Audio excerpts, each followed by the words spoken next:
Coming up next, I'll tell you why half of all workers are looking for a new job. And if you're tired of not sleeping, I'm going to tell you what you need to know there. And we take your calls. It all starts right now.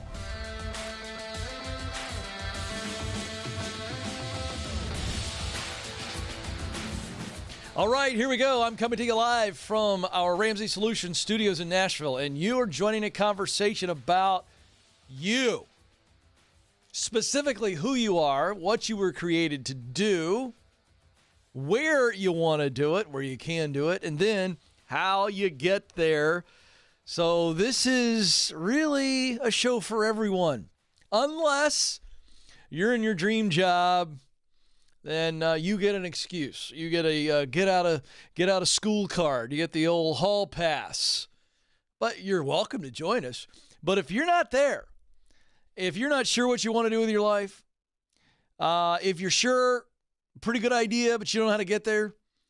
If you know what you want to do and you know how to get there, but maybe money's holding you back, relationships holding you back, fear, doubt, pride, or if you know what you want to do, you're on your way and you just want to get there a little fast, you want to move a couple rungs of the ladder, hey, maybe 2 or 3, you want to get promoted. Well, then this show is for you. So this is fun stuff. We're talking about big dreams, big mountains, and it is climbable. And here's the most important part. This isn't a show about success. This is a show about significance. Success comes with this journey because you are created to fill a unique role in your work. That means you are really valuable. You are needed. But there's a responsibility to do it because somebody is out there in this world who needs to encounter you in your work. And that's working like no one else. So we've got 7 stages. Get clear, get qualified, get connected, get started, get promoted, get the dream job, give yourself away. 7 stages. That's the climb. What stage are you in? I'll help you get to the next stage and keep you moving. 844-747-2577 is the phone number. 844-747-2577. New study from one poll shows that half of all workers in the United States are looking for a new job because of their manager, their leader. Woo! I've said this before. This is not shocking. People leave leaders. They don't leave companies. They leave leaders. Because even if the company's the big problem, the toxicities in the company, they still hold their leader responsible for allowing it to happen, and they should. So let's break this down. This is really important information.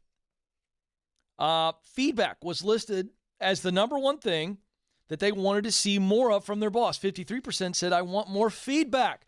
So you leaders out there, you just think you got a title and you come in and you just make sure that nobody's throwing rocks at the windows. Everybody's putting their food up where they're supposed to put it up. You're just kind of overseeing.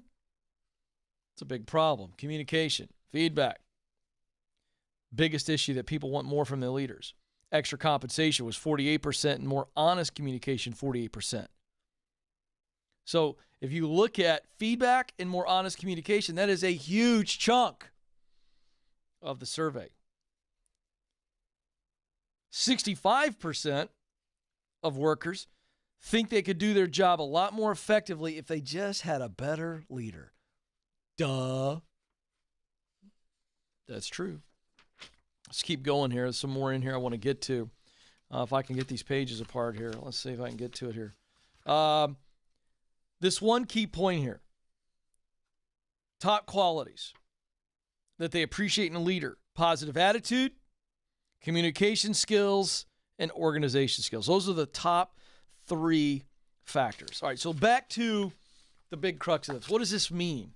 If you are somebody who feels as though you can't be your best in your work because of your leader, it's not wrong to feel that, and that's what the survey shows. 53% are there. But here's the thing. Just because you feel that way doesn't mean that's the truth. And so there's a cautionary tale here. First of all, I believe this is a huge problem. Okay, huge problem.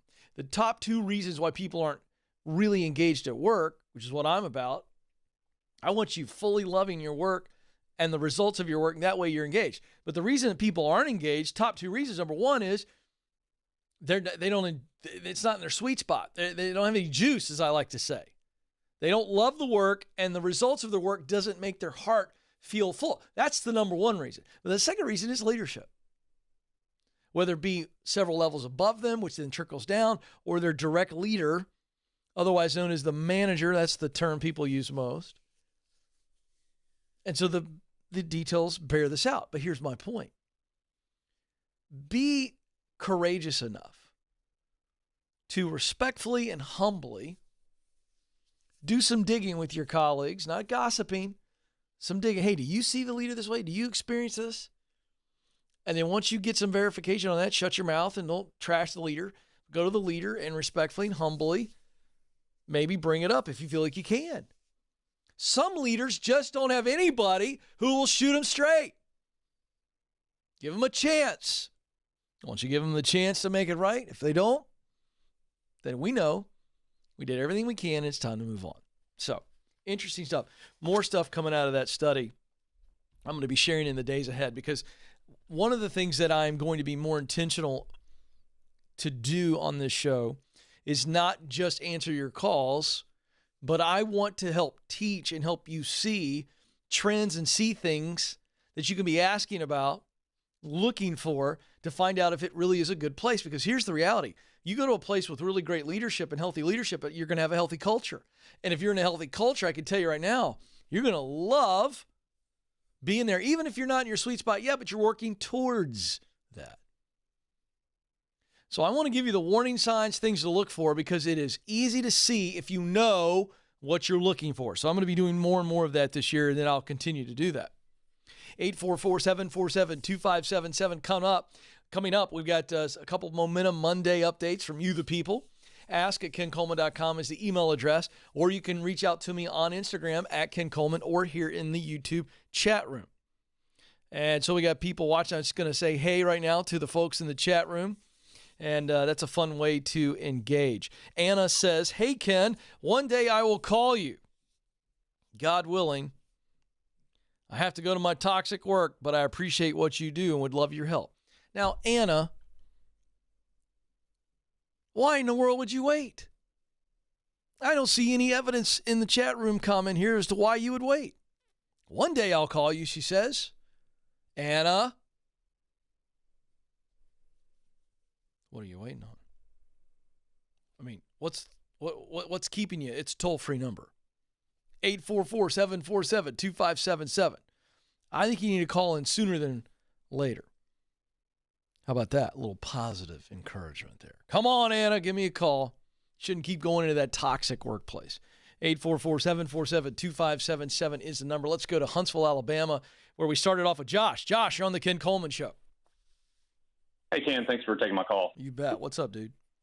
I was calling to ask how married couples find a common ground on how and when to pursue career goals. Yeah. So my wife and I have been together for 9 years, and we have 3 children, all under the age of 5.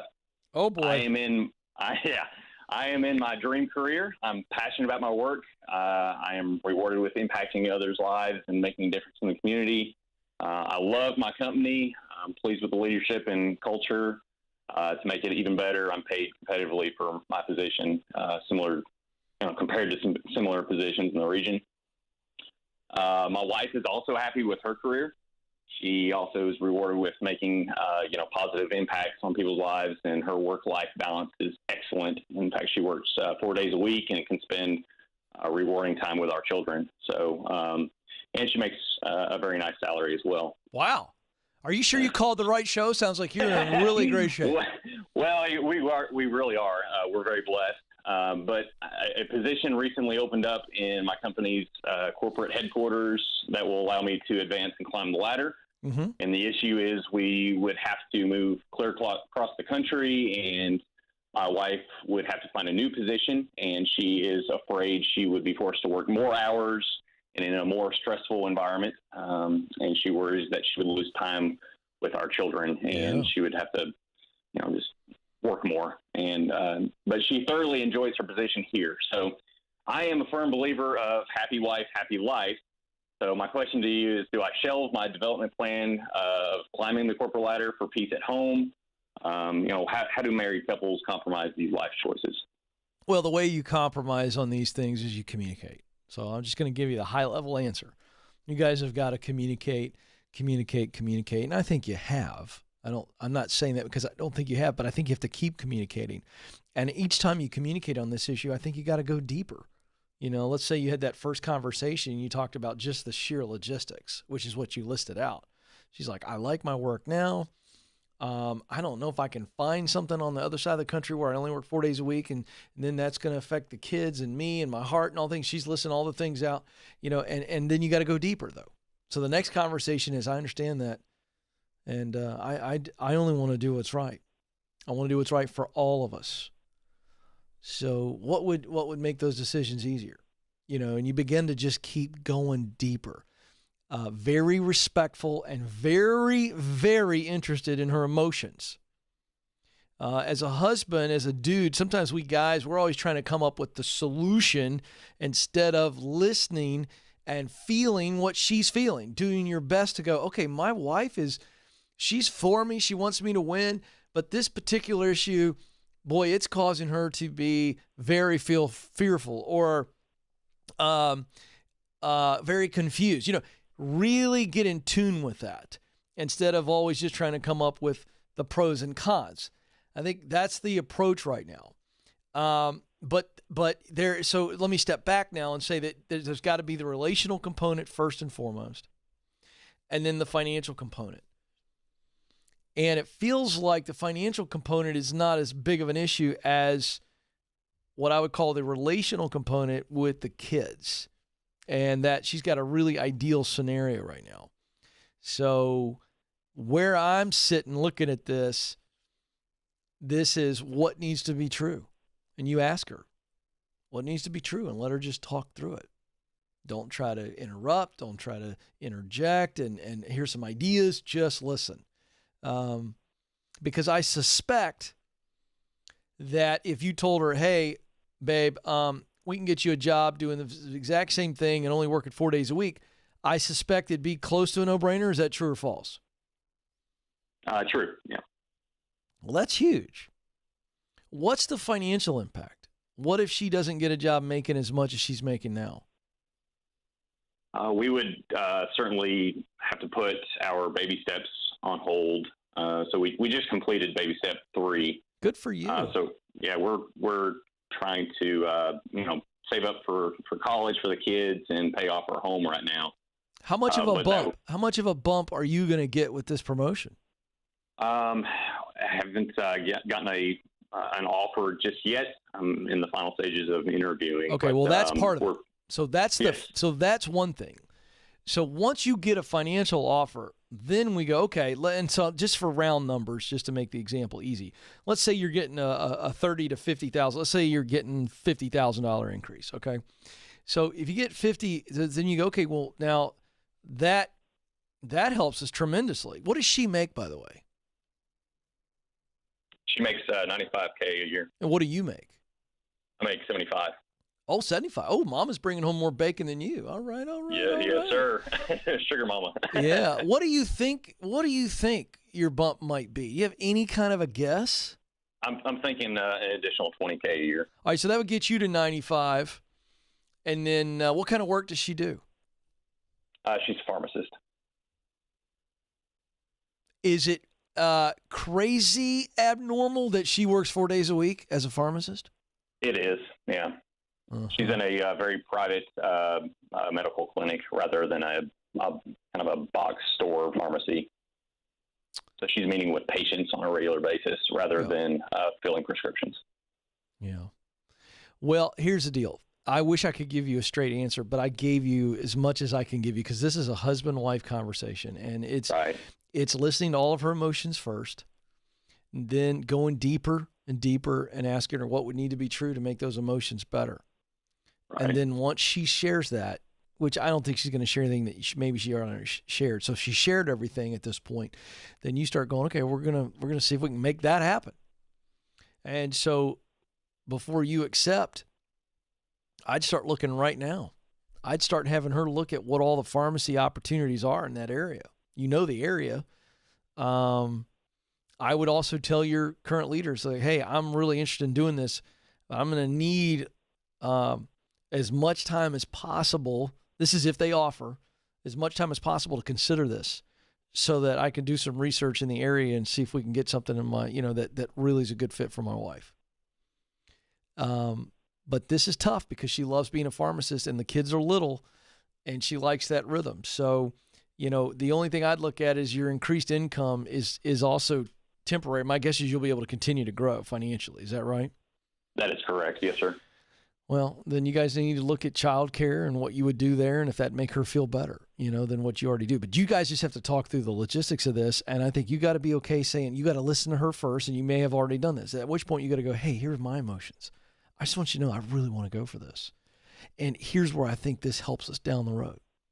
Cast vision for why you want to take it. And then once you do that, you two sit there and you look at each other and you go, what do we want to do? And that's all you can do. I think this is going to work out for you guys. I really do. But this is about multiple conversations. And every time you can't just recircle the same conversation. You got to go deeper and deeper and deeper.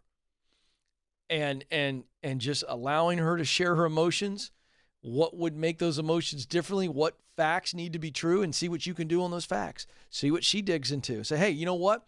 We're going to go all in and see if we can make these circumstances come true in this new opportunity. And if they come true, slam dunk. If they don't, we're willing to pass on this particular situation, whatever it is. But you guys got to both be in concert on that. 844-747-2577. Will is in Knoxville, Tennessee. Will, you're on the Ken Coleman Show. Hey, Mr. Coleman, how are you doing today? I am living the dream, Will. How can I help? So I'm a senior in college this year. I'll graduate here, I guess, next month or in a couple months. Good. And recently I got accepted in med school, so I'll be starting med school this fall, or I guess August, July, whenever. And so I'm looking forward to that. Overall, I feel like I have kind of my career trajectory and what I want to do figured out. Which is? Tell us all. So ideally at this point, or of course being a doctor with going to med school, as far as the specialty, I'm leaning most towards surgery at this point, wanting to be a surgeon. But everybody says you go into med school thinking you want one thing and end up in something different. So I'm very open to wherever God's plan takes me. But at this point, surgery seems the most interesting from my point of view. Great. Where I am right now.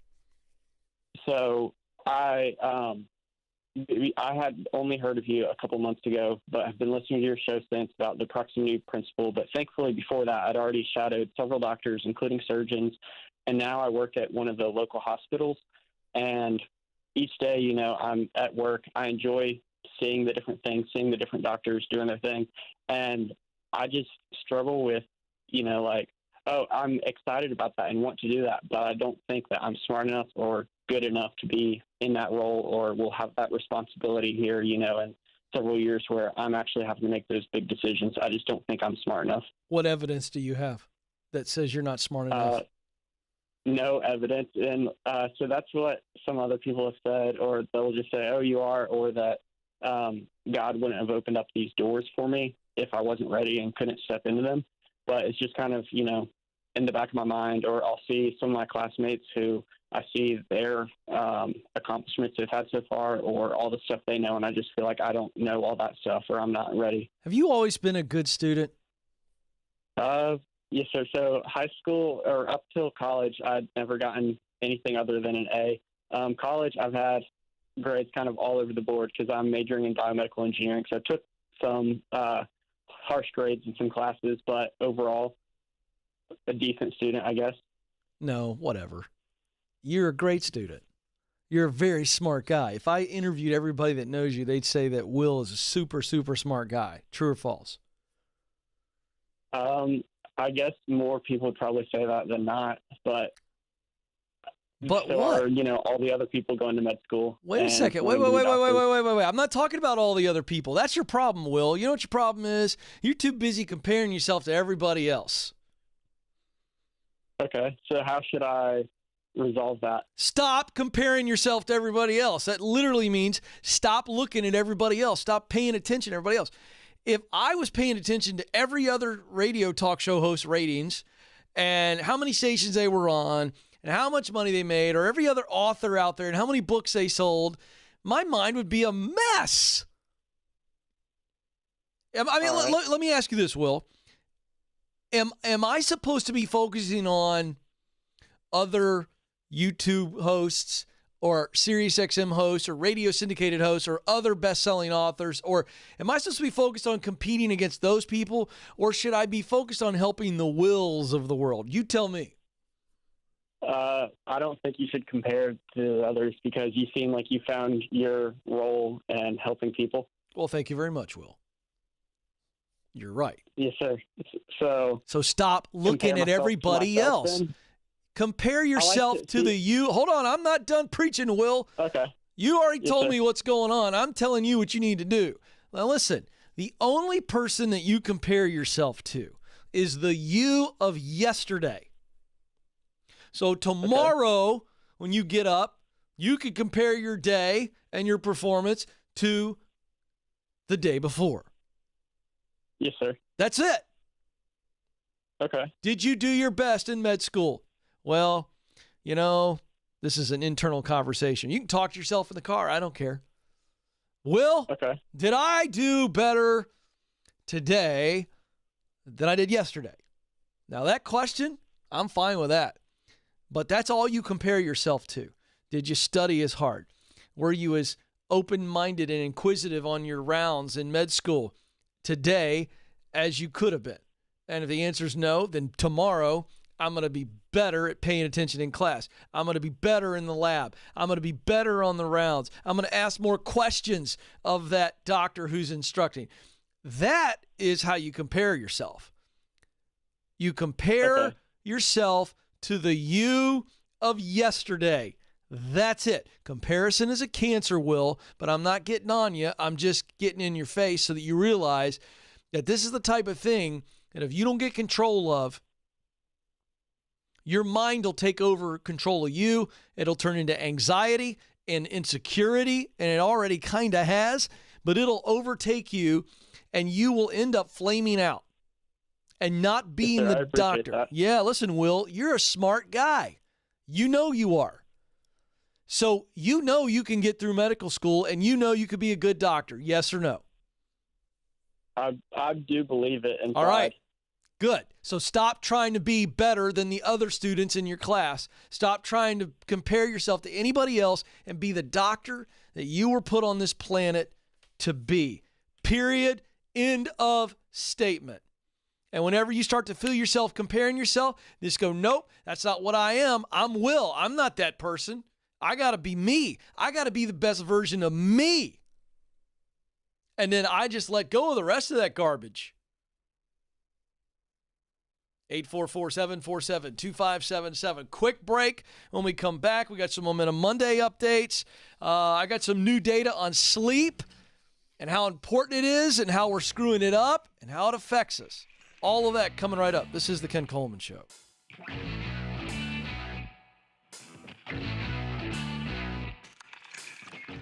We were drawn to Christian Healthcare Ministries because we both had young families and we wanted to have more children. And we had also just started a real estate company and needed to find healthcare coverage that would meet our needs. We were attracted to CHM because of its low monthly costs and the ability to negotiate medical costs down. Established in 1981 and accredited by the Better Business Bureau, CHM is here to meet the needs of your growing family or small business. Check us out at chministries.org. We absolutely believe in it.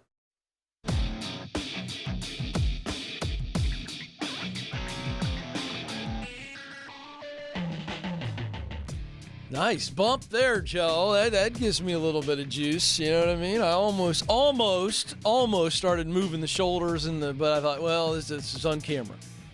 And Nathan has told me, Nathan, the director, is kind of like Will Smith's character in Hitch, where he tells Kevin James, he's like, you're going to go to this thing, you're going to a club with this girl, and he goes, let me just say, he's like, everything needs to be right here. Just keep it right in here.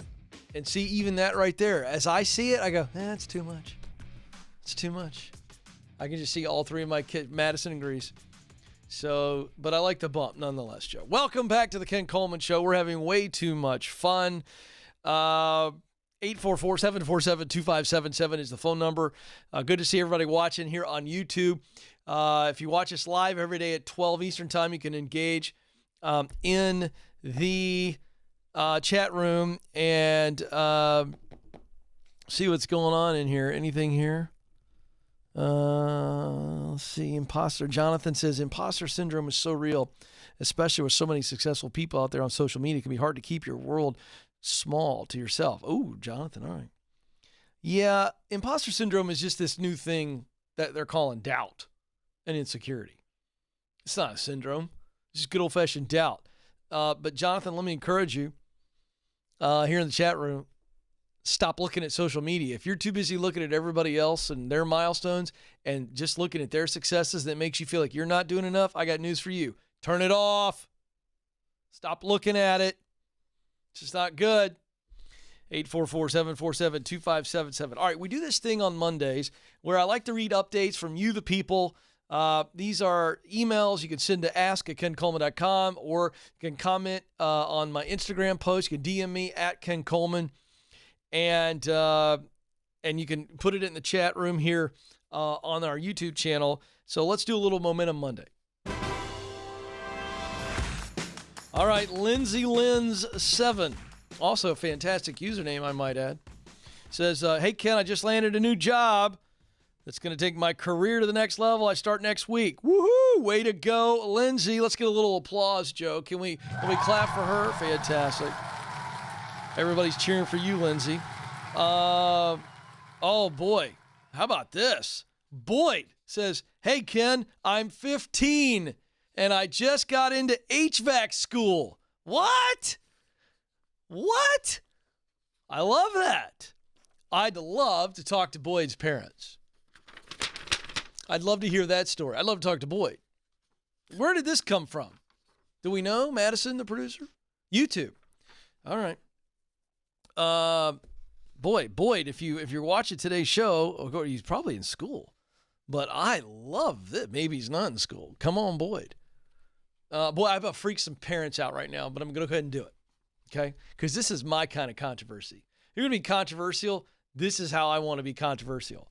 If I'm Boyd's parents and he's 15 and he just got into HVAC school and he's going, this is what I want to do. Okay, so this isn't just some whim for Boyd. Let's say that Boyd knows that he knows that he knows. He's dad's an HVAC pro, whatever, who knows.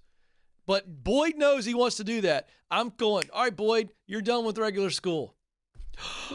I know, I just want to let that sit for a second. All the parents freak out. I'm going, Boyd, we'll get the GED. Let's go get your GED, get your little high school thingy, whatever that is. I want Boyd going all in. And while he's not in HVAC school, he's working part-time or he's apprenticing for a local HVAC company. That's what I'm doing if Boyd's my kid. Why? Why in the world does Boyd need to be in, what, is he 15? So that's my son. He's 9 here. Why does he need to be in freshman biology right now? Anybody? That's what I thought. Why would Boyd need to be in freshman biology or any other freshman class if he's going to go to HVAC school and that's what he wants to do at 15? Why? Why does he need that? Well, Ken, I just think that education is so important. So do I. He's going to HVAC school. That's education. Here's the deal. Rewind 150 years ago in America. It would not be outrageous that a 15-year-old is no longer in school and is apprenticing or doing something. It's not. So why is it now? Because education and the way we do it has become a system and it's got a lot of politics around it. Ho! There it is. I went and did it. Let's see here. Let's do one more. Here's another youngster. The future is bright. Emily says, thanks to taking Foundations in Personal Finance, that's our Ramsey Solutions education curriculum, I'll be graduating debt-free with my associates next month. Way to go, Emily. So there you go. What am I looking at in here? Everybody's backing me up here in the chat room. I'm getting some amens. Yeah. Whoop, whoop. Got a couple whoop, whoops. It's never bad when you get one of those. Unicorn Formaggi or Formaggi. You never know how to say that one. Is it a J or a G? I don't know. If the kiddo wants to do it, let him do it. I agree. On the social media comment, views from below. As you receive blessings and progress, everyone around you wants to take you out and prevent you from progressing or slow you down. I'm not talking social media. I'm talking in person. Whoa. You need to start getting around some good people. I like that. Mercy received. HVAC pays big money. You bet.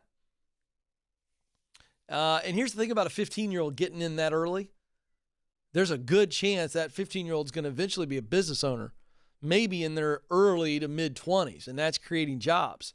So we parents have got to get over this status garbage that if your kid doesn't go right from high school into college, that your kid's a failure and thus you as a parent are a failure. That's what's driving all this stuff, and it's marketing.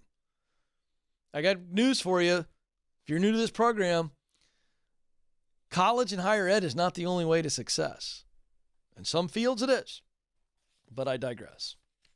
All right, hey, if you're watching the program right now, give us a thumbs up every time you watch. Subscribe if you have it. It helps us grow on YouTube. And love our folks watching live. All right. Sleep. So I'm going to be covering this issue as well. I'm going to be covering a lot of stuff that leads to your peak performance. And here's why. Let's say you're in your sweet spot. Okay? And I define that as you're using your talent, what you do best, to do work you love, passion, to produce results that matter deeply to you, mission. You can be in your sweet spot, and if you're not getting sleep, you will eventually break down. That's just one thing. Eating right, exercise, the whole 9 yards. But let me just show you where we are in this country. A new study reveals that less than 1 in 10 people, 8%, feel fully rested after a night's sleep. Shouldn't say good night's sleep. After a night's sleep. 8%. On average, Americans only get 5 hours of sleep every night. 5 hours. Well, let me just break this down for you. If you are awake 17 hours out of a day, so there's 24 hours in a day, and if you are awake 17 of those hours, so that means you're getting 7 hours of sleep a night. Are you aware that you have the physical, cognitive skills of someone who is legally impaired by alcohol? Okay? Doesn't mean you're drunk, doesn't mean you can't operate a vehicle, but you are impaired. That's on 7 hours of sleep. Americans who say they don't get enough sleep, by a tune of 68%, say that stress is keeping them awake. Joe, when you do work you love in your sweet spot, you're not so stressed. Exactly. You're tired, but you're not stressed. Well, you're not even that tired. You're going to have no problem going to sleep at night, right? You're tired physically, but you're going to lay your head down and you're gone. I know I do. Oh, yeah. But in my new book, I open up and I get real about what I was going through back in Atlanta. 2:30 in the morning. I'm watching that guy with the knives, you know. The knives are so sharp he could cut through all these cables. And I'm going, I can't believe I'm watching this clown. And then I realized, well, he's happy doing what he loves. Why am I not? Look, stress, too much work, toxic environment. 68% of people are saying they're not able to go to sleep because of that.